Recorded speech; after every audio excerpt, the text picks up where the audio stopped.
खरं म्हणजे आपल्या सर्वांना याची कल्पना आहे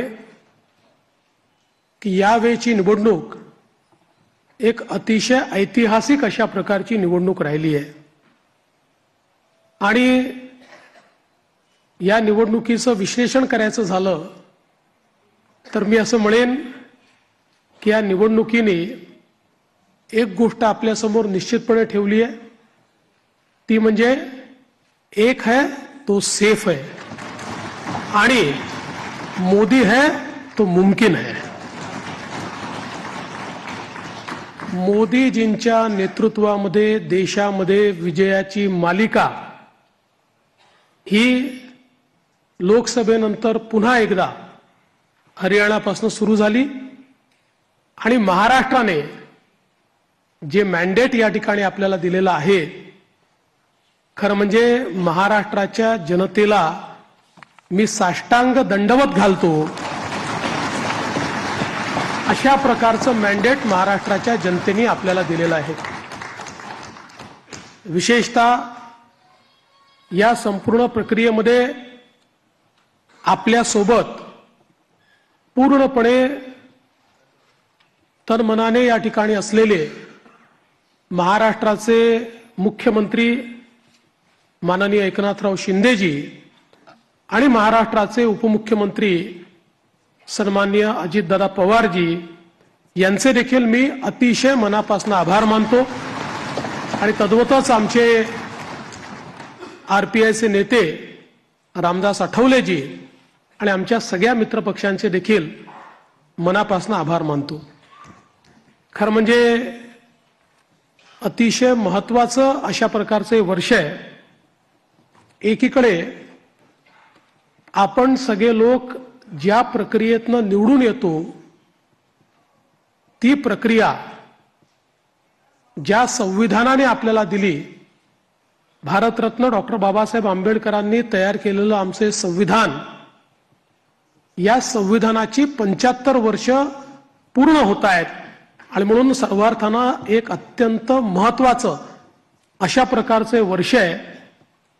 कारण आपल्याला कल्पना आहे की देशाचे प्रधानमंत्री माननीय मोदीजी हे देखील नेहमी सांगतात की कुठल्याही ग्रंथापेक्षा, धर्मग्रंथापेक्षा माझ्याकरता भारताचं संविधान सगळ्यात महत्त्वाचं आहे आणि एक असं संविधान की ज्या संविधानाने प्रत्येक भारतीयाला जगण्याचा, मोठं होण्याचा, समृद्ध होण्याचा अधिकार दिला आणि भारताला जगातले एक उत्तम राष्ट्र म्हणून प्रस्थापित करण्याचं काम केलं।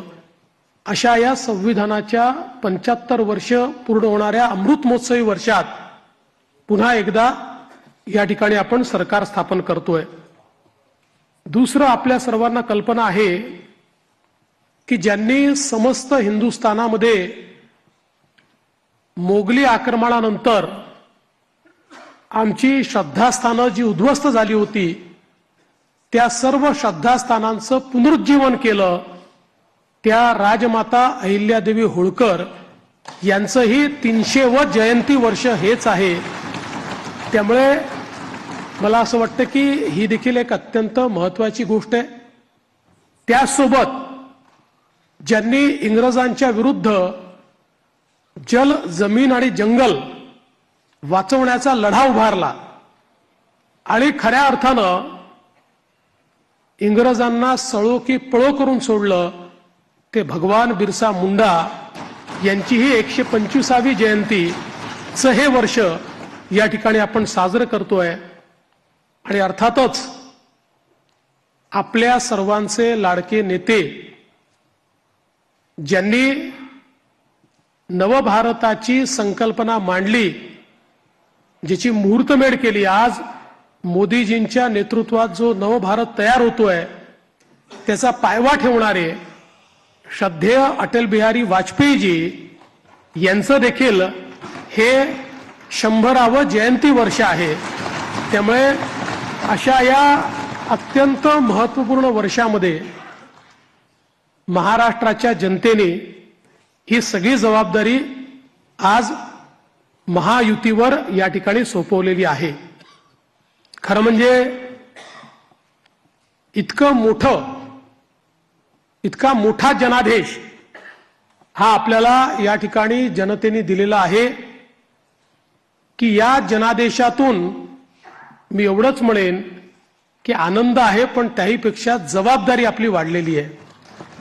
प्रचंड मोठी जबाबदारीची जाणीव करून देणारा अशा प्रकारचा जनादेश हा जनतेने आपल्याला दिलेला आहे.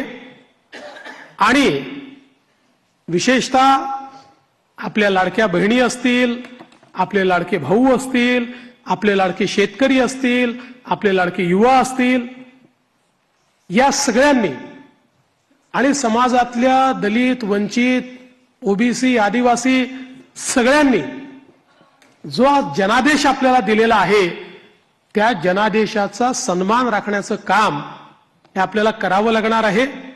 आणि म्हणून निश्चितपणे आपली प्राथमिकता आपण सुरू केलेल्या योजना आणि आपण दिलेली आश्वासनं ही पूर्ण करणं याच्याकडे आपली प्राथमिकता तर असेलच, पण त्यासोबत महाराष्ट्राला पुढे नेण्याकरता महाराष्ट्राला सर्व आघाड्यांवर पहिल्या क्रमांकावर आणण्याकरता आपल्या सर्वांना या ठिकाणी सातत्याने कार्यरत राहायचं आहे.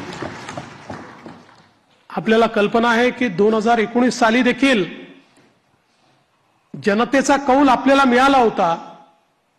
दुर्दैवाने जनतेचा जो कौल होता तो हिसकावून घेण्यात आला आणि जनतेसोबत एक प्रकारे बेईमानी त्या काळामध्ये झाली.